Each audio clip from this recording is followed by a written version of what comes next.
Well, Jamie, welcome back to Shifting Culture. Excited to have you back on. Thanks for joining me. Yeah, thanks for having me. I really appreciate it. It's great to be with you again. Yeah, I want to go a little deeper in the second conversation that we've had. So, a lot of it we talked about the actual process of identity exchange, and I'm going to walk a little deeper through it, ask some questions. So, I know one of the questions you like to ask people when you're meeting with people sometimes, meeting with groups, is what are you afraid of? Yeah. And so, I'm going to ask you that. What are you afraid of right now? My fear, it's interesting. Most fears they're pretty rudimentary, they're pretty root level. And so my biggest fear almost always is that I'm going to disappoint people. Hmm. Yeah. I could see that. I could feel that. I have that disappointment feeling. I think my biggest fear coming in is that I hope that I am intelligent enough and I'm articulate enough that I could keep up with you or anybody that I'm interviewing at that time. And so Yeah. that is a good fear. Where do you think that comes from? Can you take me into your childhood? Where do you think fear and shame crept into your Yeah. childhood? It's pretty straightforward. So I've done a lot of work praying through this, but I have to do it pretty regularly. So when I was young, elementary school, my mom wanted to start a kids Bible study on our street. There's 5 kids in our family. And so I was like second or third grade. And so just to have the Bible club, we used to have to go out and knock on doors and invite kids. And for some reason, that was just really horrifying to me at that age to go knock on doors of some people I knew, but mostly people I didn't know. And then, invite them to this Bible study. And I didn't like the Bible study. I didn't like anything about it. And so, I, you know, so my brother loved it. I have an older brother. He just loved knocking on doors. He loved inviting people, and I hated it. And I was intimidated by it. And I didn't like the Bible club thing. And so, already I started thinking, well, there's something wrong with me because I should love this. My brother loves it. It is a Bible study. And so I would tell my mom, I would go to my mom and I would say, Mom, I'm afraid to do this. And it's intimidating to me and I don't like it. And she would say that God was disappointed in me Mm, and that she was disappointed too. So mm. then early in my life, I started to associate if there must be something wrong with me because there's certain things I'm supposed to like. And if I don't like them, then I disappoint God and I disappoint my mom. And so I developed the identity of I'm a disappointment because I couldn't Right. get rid of the negative feeling towards the situation. And so I just Mm, started thinking I'm a disappointment. And then you have to develop coping mechanisms to deal with the truth in your mind that you're a disappointment. right. So what were some of those coping mechanisms that you were doing? Overachiever. You really only Mm, have two options. If you're a disappointment and you know you are, because you have the evidence that you are. I tell people all the time, what you believe about yourself isn't because things didn't really happen, they did. It's that your understanding of them is incorrect. The facts are the facts. They did mm, happen. My mom was disappointed in me. God wasn't, but my mom was. That's true. And so when you're being told that by a caregiver, by someone who's a nurturer, it's quite, yeah. you believe it. And Yeah. so the coping mechanisms with your disappointment, you only have two coping mechanisms. One is you just become a disappointment. Like you just Yeah. accept it and you live as a disappointment, give up, we're not going to try. Or you go to prove that you're not a disappointment in everything that you do. So you become an overachiever, a high achiever, which looks Yeah. good, but it's very unhealthy. So I became an We all overachiever. well, we all have these unhealthy coping mechanisms that we have in our life. We all have the facts of what happened to us growing up or in our adulthood. But how do we start to then reframe that? What does it look like to go back to those stories, back to those places where we took on a false identity and a false thing that God's not saying this about us? We're saying this about us ourselves, or somebody else is saying it about us, and we just put it on us. So how do we go back to those places? Well, so what? the mechanism that God's put in place for us to address those is negative emotion. So, Mm-hmm. so like I was wrestling with this the other day. We're working on a project. It's the project's difficult. I don't have the expertise for the project, and yet I'm part of it. And so every time I go into it, that there's the temptation to believe that I'm going to be a disappointment. And Mm. so it creates fear in me. Well, Yeah. so the beauty of fear is that fear is pointing to the false belief. That's what fear does. Fear is pointing Mm. to the thing that you're going to do or believe that's going to hurt you. And so Mm. if you just try and get rid of the fear, you never address what the fear is pointing to, which is what most of us do. Yeah. We're just like, take away my fear. Or instead of like, what is it that I'm afraid of? I'm afraid of being a disappointment. That's what I'm afraid of. Okay, Lord, where did I learn that I'm a disappointment? I Yeah. wasn't born thinking I'm a disappointment. I had to be told I was a disappointment and agree with it. So where Mm. in my life did I first learn, or was I told that I was a disappointment? Mm. And actually, most humans can answer that fairly quickly. If I ask them, if Yeah. I say, well, who's the first person that told you you were a disappointment? Most humans know where that started, or you're a failure, or you're ugly, or whatever. And so I knew, like, yeah, my mom was the first one that told me that. When? Mm. And then you go back into the situation in your mind, because your mind doesn't know past, present, and future. It's only present tense. The I'm a Yeah. disappointment is a present tense belief. Even though you learned it in the past, it's a present tense belief. And so I still believe in the present tense, I'm a disappointment. So where did I learn it? From my mother. When did that happen? What event surrounded that occurrence of that statement? And then you walk back into it, and then you ask God, help me understand the truth of that situation, not just what I pulled out of the situation. And that's where Mm. God, his truth, counters the lie. So it's not what happened, it's what your understanding of what happened, right? And so when Right. God tells you what actually is happening there, he tells you the truth. The truth is what liberates you. Mm. It sets you free. And one of the things that you said in your book, Living Fearless, and you wrote this, you said, true identity is received from God in community through the intuitive mind in prayer. And so we're talking a little bit about the intuitive mind there. So tell me, what is the intuitive mind and how do we know that we're receiving it from God, this truth? Yeah, so the intuitive mind is some people say it's right brain is the intuitive mind. It's right brain. It's the prefrontal cortex. It's the part of the brain that dreams and imagines, the imagination that can imagine forward.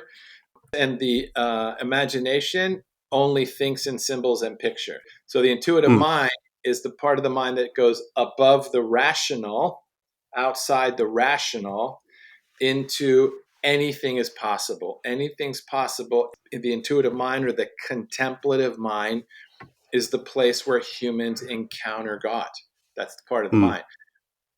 And so if you're studying the history of the creative process, which I have a ton of books back here, all of the creative process documentation talks about how Einstein says it, the intuitive mind is the master and the rational mind is the servant, but we have Mm. made the servant the master.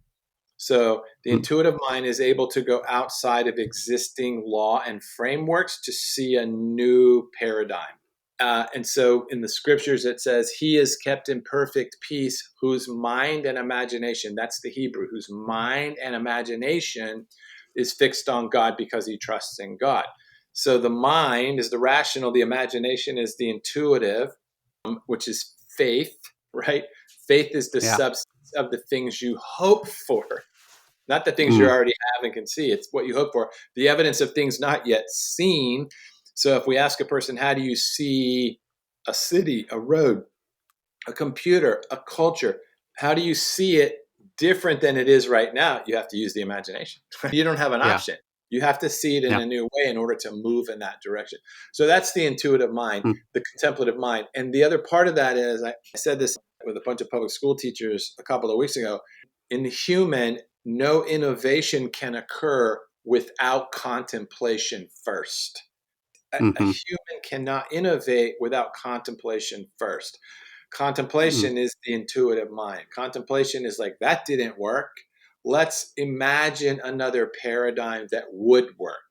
And Yeah. when you receive that or intuit that in prayer or meditation, whatever, then you bring it down into the rational and work it out. So it's this very Mm. beautiful using the whole mind and imagination, whole right brain, left brain. We're just a very rational left brain dominant worldview.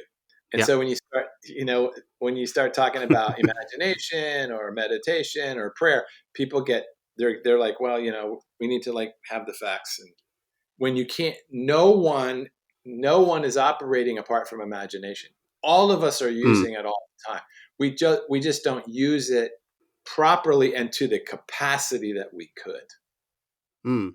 So, how does the imagination, the creative process, work out one of your identities, right? You're an untier of knots. That's Right. one of the things you got it said about you. This is who you are. You're an untier of knots. How does the imagination work in major conflicts? Bring me into the Middle East, bring me into Israel, Palestine. What would the imagination? I know this is the big one, but I think the imagination for a better future or a new future is necessary if something is going to change and happen. Right. How do we bring new imagination to that space? Right. And remember, like, this is what's so beautiful about Hebrews, when it's saying faith is the substance of things hoped for, the evidence of things not yet seen. And then it lists all the people that move in faith. And it says, without faith, without the ability to hope for and believe in things not yet seen, without that, it's impossible to please God. So people think, Mm. well, I just got to drum up this kind of emotion to make me do courageous things. It's not what it means. It means unless you're fixing your mind and imagination on God and saying, God, what do you want me to know and do in this situation? Know is intuitive, do is rational. Unless you're doing that, you're just going to do whatever you think on your own. And so you Mm. can't please God just doing whatever you think is right. So if you go into a conflict situation like the Middle East, um, we have a conflict between two people. The conflict is sourced in fear. There's a fear on both sides of scarcity. There's not enough land, there's not enough money. So we're going to go take it from the other person, whichever. Right. So it's all fear based. Well, so it doesn't take any creativity or innovation to go kill somebody. No one needs to pray about how to do that. We know how to do that. And Cain didn't have to pray about how to kill Abel as a competitor. So we know that to go to war doesn't require the Holy Spirit. Mm. And what Jesus is talking about, love your enemy and do good to those that hate you. What takes immense creativity is how do we overcome the fear that's driving us into conflict? Or how do we Mm. overcome the lie based thinking that's driving us into, I've got to self protect and self promote? So, to do that, so like, for example, if you're with you can take a group, a Hamas or Hezbollah or any of them, Russians, Ukrainian, and you can go into that community and say, okay, God, what is motivating the conflict? It's not Mm. land, it's not any of that stuff. It's fear. What So then we're in with the Hamas guys. What are you afraid of? We are Mm. afraid that we are powerless and alone in the situation we're in. We're powerless Yeah. and alone. Because we're powerless and alone, we have to gain power and Right. prove that we have power. So when we're with them, so they're like, we're going to fight. And then when they go to fight, then Israel's like, well, we're going to fight. And then, it just goes like that. So Yeah. when we got in with Hamas or with those guys, I asked them, and Hamas is not a true identity, so you don't want to even use that term with these Mm. individuals. And I asked them, the leadership, what is it that you want? Like, what do you want? This is years ago. Oh, I wish they would have listened to this process. And they said, we want to be free. We want to be Mm. free. Okay. Everyone wants to be free. Okay, I said, so you want to be free. In your mind, what is the strategy to bring freedom? And they're like, well, we're not sure. And I said, I'll tell you what your strategy has been: war, fighting. Hmm. And fighting does not bring freedom, but we're Hmm. taught that it does. We are all Yeah. taught that, we fought for our freedom. Right. But the Freedom reality fighter is is an identity. Right. that's Yeah. right. And the reality is Jesus died to give us our freedom. It's Hmm. the opposite of how the rational brain thinks about it.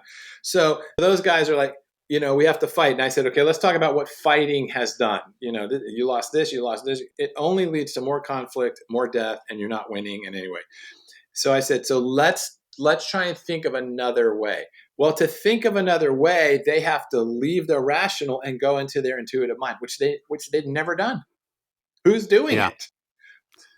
And so I have to teach them how to use the intuitive mind or pray Hmm. or ask God. They've never done Hmm. it. And because their belief is that ain't going to work. So someone's got to sit with them and say, let's experiment. And so with this particular group, I'm saying, let's imagine that we're with God and we're asking God, we know that fighting is not producing freedom. What would bring us freedom as a Yeah. people? They start to have ideas. This is Hmm. called a prayer meeting.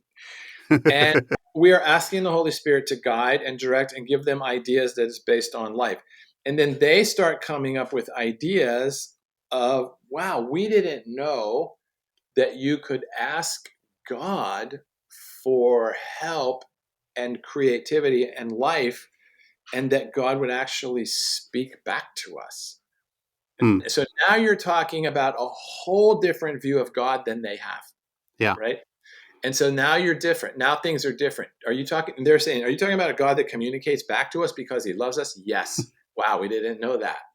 There's a new Yeah. idea, right? And then they start moving towards that idea. God starts to give ideas. And so Hmm. in that community, they said, okay, one thing we need to stop doing is fighting. So that was huge, right? When they decided that, okay, we're going to stop fighting. What can we do? What can we do to create freedom and peace? And then what they figured out really in prayer and stuff was that freedom comes from the inside out. It doesn't Hmm. come from outside to you. You Yeah. become free inside, and that freedom goes out like this. So then the Hmm. question was, are you free here? Man, they never thought about that. And so, how does God bring freedom? And then we end up at the freedom that God has given us, in that while we were His enemies, He died for us. Hmm. Whole new concept. What do you do with an enemy? You die for him. Wow. And that set this group on a journey. And the result of that was that they disarmed. They disarmed and they disbanded as a militant group in this one community. And instead, they turned their efforts to teaching free internal freedom, spiritual freedom to their young people, which Hmm. affected their education program, which made their Yeah. education program better. And then all this other influences started coming because the school changed, and then the freedom starts in the kids and goes out like this. And so even when all this stuff broke out with Hamas, you can look at a map. This community, this one city, no involved in any of it. They're like an oasis. Well, that's amazing to be able to get access, to be able to do that, to sit with people and to bring them through that transformation process.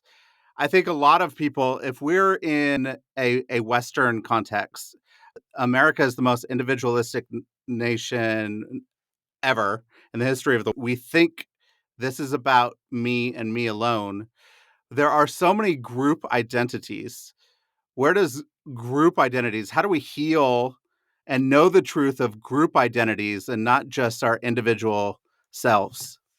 Yeah, that's also really good questions. And the fact that you even asked that question helps people. Mm, But we don't know how to introduce ourselves apart from separating.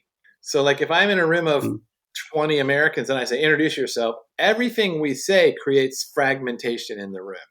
If I stand up and say, I'm an evangelical, man, you split the room right then, just with that Yeah. introduction, because you're establishing your camp.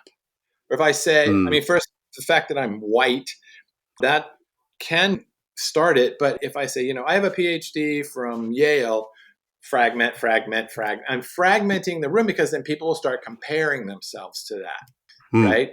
And so we actually don't know how to introduce ourselves in a way that brings reconciliation at any level. We don't know how to do it. We're taught to be separate, individual. It's all about the individual and you, and then your family, like that.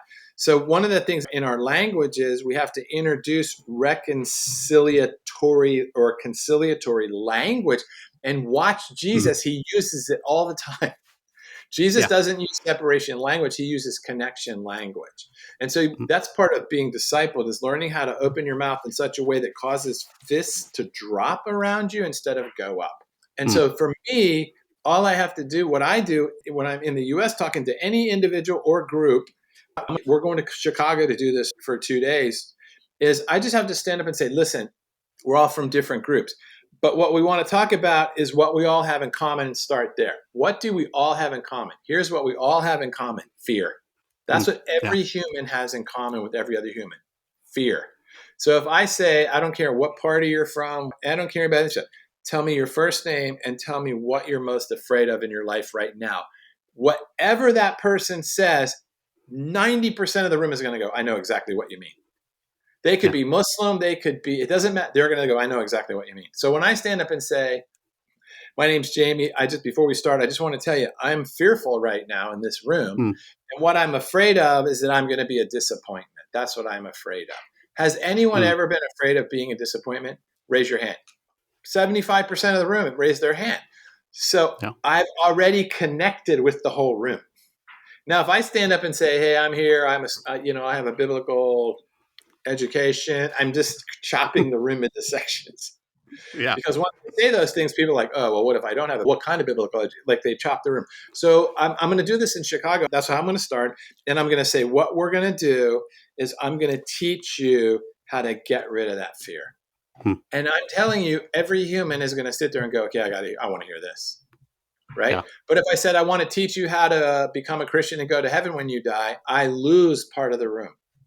Mm-hmm. Because no one may not know what that means or whatever. So I'm looking for the thing that all humans have in common. So the number one exhortation in scripture is don't be afraid.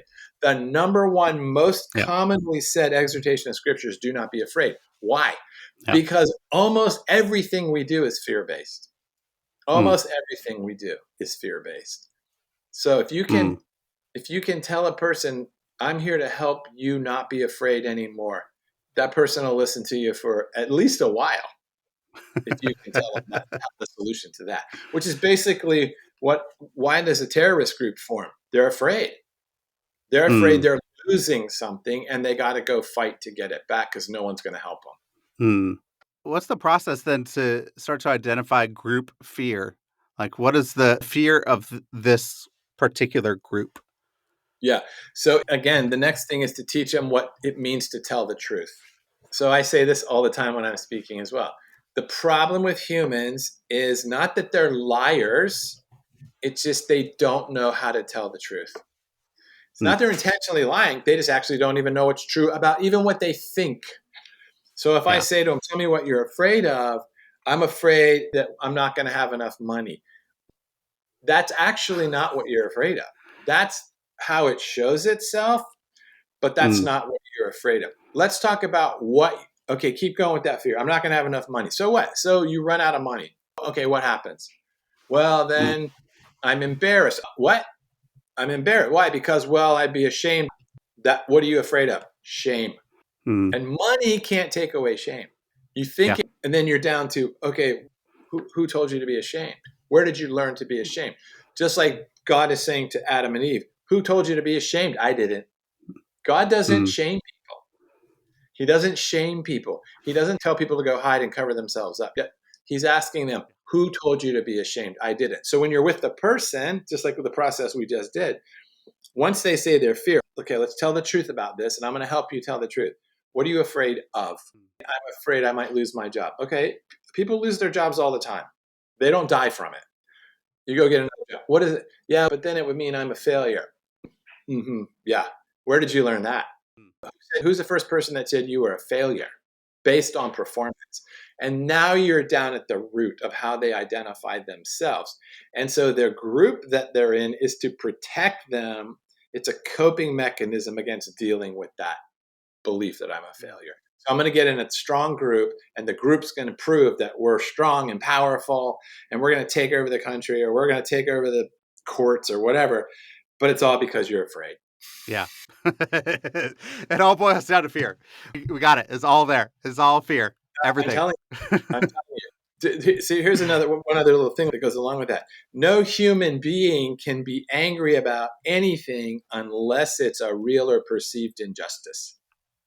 A human cannot get angry at any situation unless it's a real or perceived injustice. And the reason humans get angry at injustice is because it's a God emotion. God gets angry at injustice. He does. The problem, but then what God says is, in your anger, don't sin and don't judge, but address the injustice. So what we do is we'll experience an injustice, real or perceived, and we'll get angry, we'll judge, and then we go exact vengeance. That's all wrong. So God's saying, in your anger, don't sin. In your anger, address the injustice. Don't kill the person, or don't blame the person. The person is doing what wounded, broken, fearful people do. Attack the injustice. Go after the injustice. And so instead of, we're going to stop human trafficking or these things by putting as many people in prison as we can. It's never worked. It'll never work. But we keep doing it because we think it makes us feel better. Right.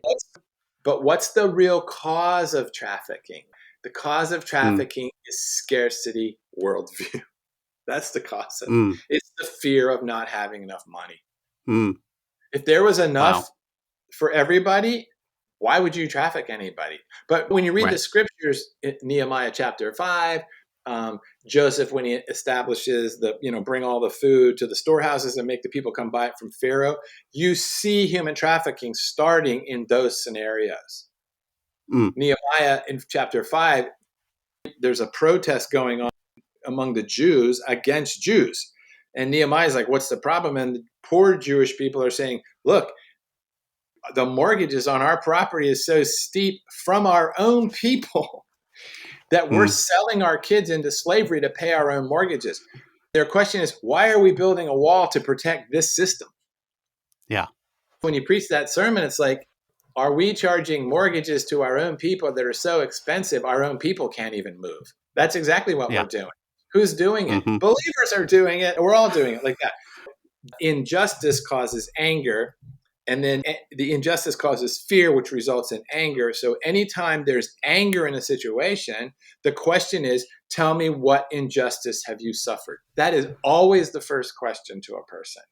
So I'll ask a person, why are you mad? What are you mad at? And they'll say, I don't know if I'm mad. Tell me what was stolen from you that's making you mad. What was stolen from you? Your land, your dignity, your childhood, your innocence, your integrity. And people just will start to cry. They've never thought of it. But it was stolen from you. Okay, the person can't give it back. God can.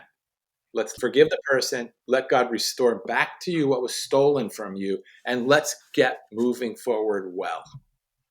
Well, then, what is justice then? What is justice? So justice, just the word justice just means to discern or make a decision. This is where we've just invented our own definitions of these words. So what's the verse? What does the Lord require of you? To do justice, to love mercy, and to walk humbly. So do justice just means discern. How? With mercy and humility.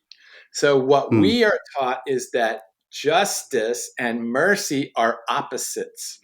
But it can't be, because when God enacts justice, he's still merciful. And when he's merciful, he doesn't sacrifice justice. Justice and mercy are the same thing. Mm. The reason we don't like that, what we mean is mercy is letting the person go and justice is punishing the heck out of them. And so we're like, Right. we're not going to just be merciful. We're also going to have justice. But God's justice and mercy are never separate. They're Mm. never separate. Just like, well, there's truth and there's love. No, there's not. There's truth that's only love. And there's Mm. love that's only truth. They can't be separated. Otherwise, you have to separate God into Mm. sections. Is God being merciful today or just? He can only be merciful and he can only do justice. So Mm. that's our issue because we want people to pay. I'm going to make you pay for what you did. Yeah. So that's our problem, and we call it justice. That's not the Mm. definition of justice. Mm. My other question now, let's go back into identities. We've talked about group identities. We're talking about the root and the basis of everything is fear that we want to hear God's truth. We live in a society now where identity is whatever you make of it. And it's a very like fluid identity. So my Right. identity today is different than my identity tomorrow. And whatever I feel like today. That's one way that people are trying to say they're defining themselves.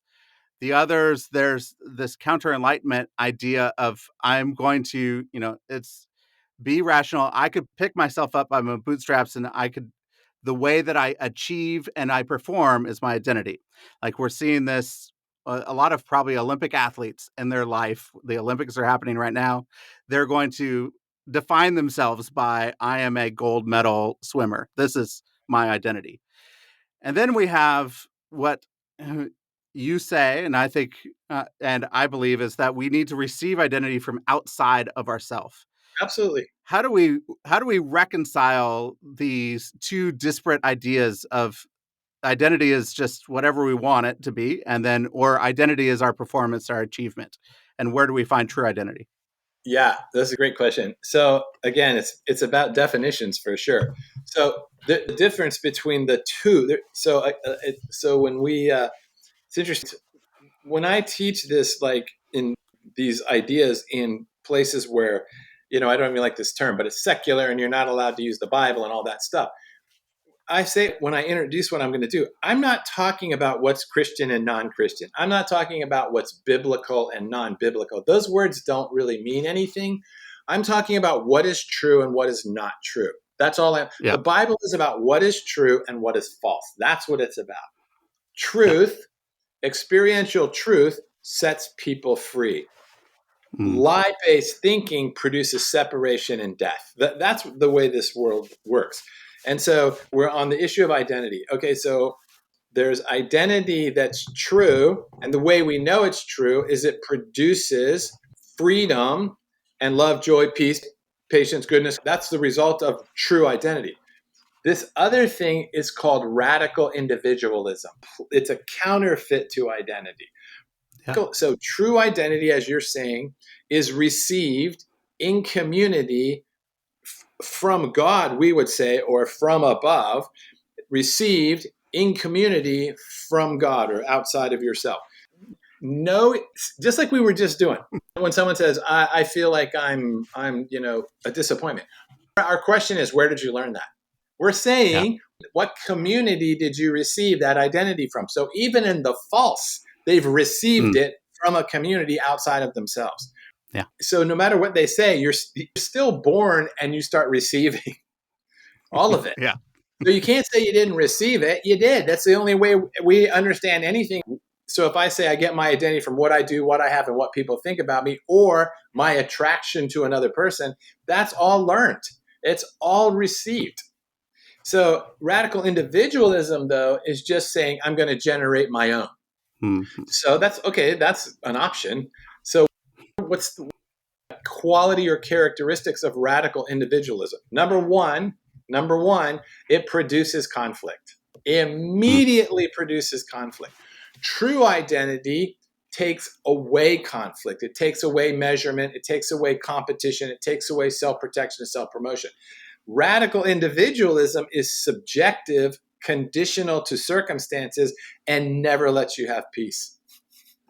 How do you know that? Because just talk to people, right? Just look at our world. Yeah. Just look at Yeah. our world. And so every people group on the planet until modern times all had naming ceremonies for their young. All of them. Only the Jews still have it. It's called a bar mitzvah. A bar mitzvah is where a Jewish person, or a bat mitzvah for a woman, is when the person becomes an adult and receives their identity from the community, from God. Mm. We don't have that stuff anymore. We just name our kids Yeah. the coolest name of whatever the time period we're in, but it's not attached to any community or sense of, oh, I see, I'm this part. So like a Native American who's born on a certain day, the community would come together and based on all these events would say, this kid is, whatever, the one born under the hawk. When that kid grows up, that kid knows exactly where they belong in that community. And the community knows exactly who they are. And if you lose that person, that thing's lost. In our communities, we don't have any of that stuff. It's like, where do you get identity? The community didn't give it to me, but I will find a community that will give it to me. It's the gay community, it's the Christian community, and then we form these gangs. And we tattoo the identities on our bodies because we so have to have an identity that's not subjective and conditional, even though they still are. So it's interesting when you're talking about the gold medal athletes. I mean, you can just go interview even the big the swimmer, the guy that won all the gold medals. I saw him so many times last night. I can't even think of his name right now. Michael Phelps. The depression he went through. We did an identity session with 10 medalists. We did this probably 5 years ago. 10 Olympic medalists, and working through false identity. The majority of them, 8 of them, said standing on the medal stand, what was going through their mind was, I sacrificed my entire youth for this moment. I got up at 5 a.m. I worked my butt off. I skipped all this. I never ate that for this to hang around my neck. How long is that going to last? That thing. And it's very discouraging to them to think about, this is my identity, this is it, because this isn't going to last long. You know how long people care that you won a gold medal? Not very long. Especially in those. So when we worked through with those medalists, it was none of their identities came from having a medal or being in the Olympics. That's getting your identity from a temporary situation. And so then we would pray with them and like, what has God always called you, whether you want a medal or not? And that's the one that gives them peace, rest, right? So the radical individualism produces conflict immediately inside the person. So when I ask a person, tell me what you're afraid of, I'm afraid of X, I already know they're operating in a self-generated false identity. Because the person, the true identity, you can tell when you're talking to them, they understand who they are. Because they don't self-promote and they don't self-protect. Yeah. They're just at peace. Well, you briefly brought up depression. We have a society now that depression, anxiety runs rampant. Where does this identity, the truth of knowing who we are, actually play into our mental health? Yeah. So depression, and we just did a 21-day guide walk through depression. It's called 21 Days of Hope in Depression, which is free on our website. But so depression, and I'm not a mental health expert, so this is a layman's description of it. But just from being a police officer and working in that field and then overseas and, conflict situation, depression is anger turned inward and downward in a human. So what makes a person angry? Injustice. All right. So you have a person, you're dealing with a person. Wow, we run into this all the time, who becomes angry at a situation where an injustice has occurred in their life, whatever it is. In a healthy situation, the anger against the injustice is acted out in a healthy way to counter the injustice. And then the anger is done. It's done its job. In an unhealthy situation the person's in, there's nothing they can do about the injustice. That's their perception. And so the anger just continues. But it can't go anywhere unless you go out and hurt people, which some people do. So the anger gets turned inward. and this is like, don't let the sun go down on your anger. If you give place to the enemy, it's because then that anger becomes part of you. And it's a weight. It's funny in scripture, it's not the word depressed, it's the word burdened, weighted down. That's really Yeah. more right. It's like pushing you down because it doesn't have anywhere to go. So when we're working Hmm. with people who are depressed, I ask them, let's talk about what you're angry about first. Hmm. And they may not know. They may say, well, I'm not really angry, but it's like, well, let's just try and think about it. I'm not saying you're raging around. I'm just saying inside you've had a low boil anger going on for years and it's Yeah. driving you downward. And so Hmm. let's figure out what's the source of the anger, which will be an injustice that you experienced. Yeah. In the injustice, what was stolen from you in the injustice? What did you lose? And it's very emotional to people to realize, oh my gosh, it was stolen. Something was stolen from me. I can't, Yeah. like I have these granddaughters and they're beautiful and they sing, they FaceTime us and sing songs to us and they think they're amazing singers and they think they're beautiful and they think they're great actresses and they are positive that they're the top of their game at 9, Yeah. and that'll last until one person tells them they're ugly, right? Hmm. Till Yeah. one person says you're a terrible singer. As soon as that lie or truth, there may not be they can never look in the mirror the same way.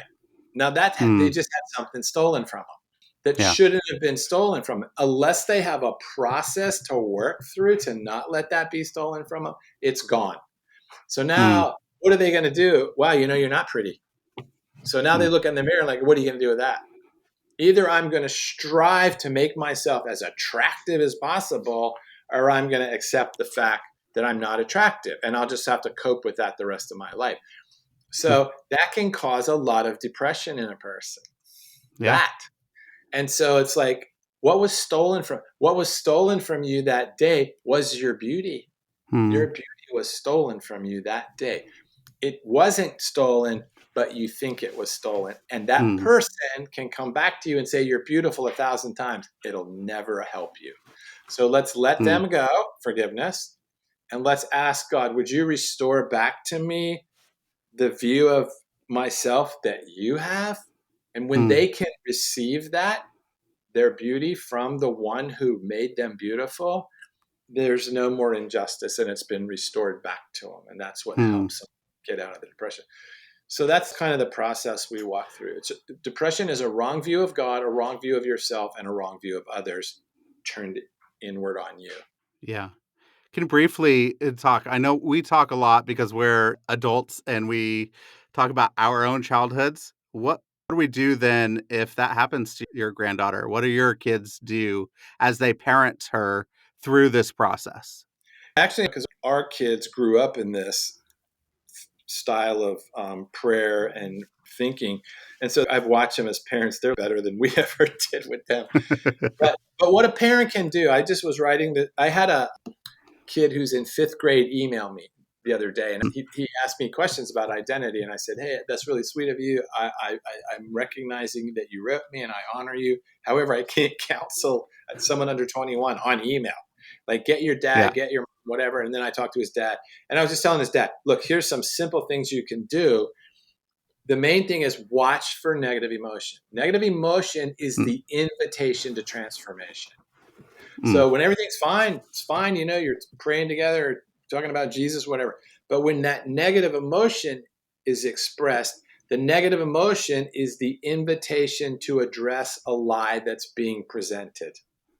That's Yeah. the beauty of negative emotion, right? So Yep. our youngest son comes home from school one day when he was in sixth, seventh grade, super discouraged, frustrated. No, it was younger than that. Anyway, he's young. And my wife sees him and he's got his head down and she's like, "What's wrong?" And he's like, I don't know. No, like a boy. And Yeah. she waits for him. And then she says, "What happened?" And he said, "Well, he had forgotten his lunch. He went to the principal. The principal called my wife. She brings the lunch. Principal gives the lunch to the teacher. The teacher takes it in the classroom and makes fun of Caleb for being, what are you, a little baby? Your mommy's got to bring you lunch in front of the class." Wow. And it hurt his feeling. It shamed him, Yeah. right? So, Yep. and the principal, whatever, the teacher. So he finally tells my wife that, and she says, "How did it make you feel?" Because she could say, "Oh, it's okay. You know, you shouldn't feel like that." Doesn't help him. How did it make you feel? And Yeah. he says, made me feel stupid." How does it make you feel to feel stupid? It makes me feel ashamed. Mm, Jesus, what do you want him to know about shame? And just mm, teach them to go to the Lord with the true thing. I feel yeah. ashamed. And then he just listens to the Lord with my wife sitting next to him. And this is what he says. You know what? He goes, "It's not that I feel stupid. It's that my teacher feels stupid. And that's why he did that, because he feels stupid about something in his life." And Mm, then my wife said, "Jesus, what do you want Caleb to know about his teacher?" "I feel sorry for him." There it is. Forgive. mm. Yeah. Yeah. So what do you want to, Lord, how can I help my teacher not feel stupid? And and Wow. Lord, what do you say about Caleb? Caleb, I love you. I love it that you're asking me. And so it energizes Caleb. Then he goes back in and he purposely tries to interact with the teacher to encourage him. So Hmm. that's just a simple watch for the negative emotion. Yeah. Have the child learn how to say what it is, express it, and then Mm, go. What are you angry about? It made me feel afraid. Okay, what are you afraid of? That I'm not as smart as mm. everybody else. That's what you want to go after. Angry. No, don't believe the lie that you're not as smart as everyone else. That's what you want to attack. Lord, what do you want him to know about that right now? What do Yeah. you want him to know about not being Excellent. smart enough? That's what you want to get to. And you can just do that as a Excellent. normal practice with kids. You don't make a Yeah. big deal about it. That's just a practice. And they pick it up. That's so good. That's so helpful. I think if we could learn that early and walk through life, man, life would be a lot better if we could get to that place. So I wish we could do that. What is one thing that you could tell the world that could help the world? What would you want the world to know if they could just get it inside of them? Yeah. I mean, I would say what the scripture says over and over again: don't be afraid. Don't be afraid. What, when Jesus, after the resurrection, the disciples are locked in a room. And he comes in he walks through the door, into their fear right away. He doesn't, walks through the locked door right into their fear. And the first thing he says to them is, "Don't be afraid. Peace be upon you." He doesn't say, "Get out. What are you doing hiding in this room? What's wrong with you?" He comes in and he says, "Peace be upon you." And then he breathes on them the Spirit. He doesn't breathe the Spirit and then says peace. He says peace because the peace allows them to receive. Hmm. Peace allows. Beautiful. So that's what I would say to everyone is perfect love casts out fear. If you live in fear, you don't understand perfect love. Yeah. Right. Yeah. And perfect love casts out your fear. So yeah, address your fear. Don't be afraid. Don't make fear-based decisions. Our whole foreign policy is based on fear-based decisions. Every country's It's foreign. true. That's why we'll never have peace. Yes. Well, we can get there someday when we address the fear. And so let's Okay. address the fear. Jamie, thank you. This has been a fantastic conversation. Where would you like to point people to? Is there anything that you would like to tell people about? Yeah, well, on our website, identityexchange.com, there's a lot of good material. There's the 21 days of free 21-day walk, just little short devotionals and exercises for people struggling in depression. That's a great resource. There's other resources on there. So, yeah, that website, identityexchange.com. Perfect. Well, Jamie, thank you for this conversation. I really loved talking with you, chatting with you to walk through this identity exchange. What does it look like to get rid of the lies that we have believed at an early age and that we have formed our identities around, and then receiving the truth from God in community, and then having some imagination of what the world could be and our lives could be in there. So it was fantastic. Loved it. Thank you Thank you. so much.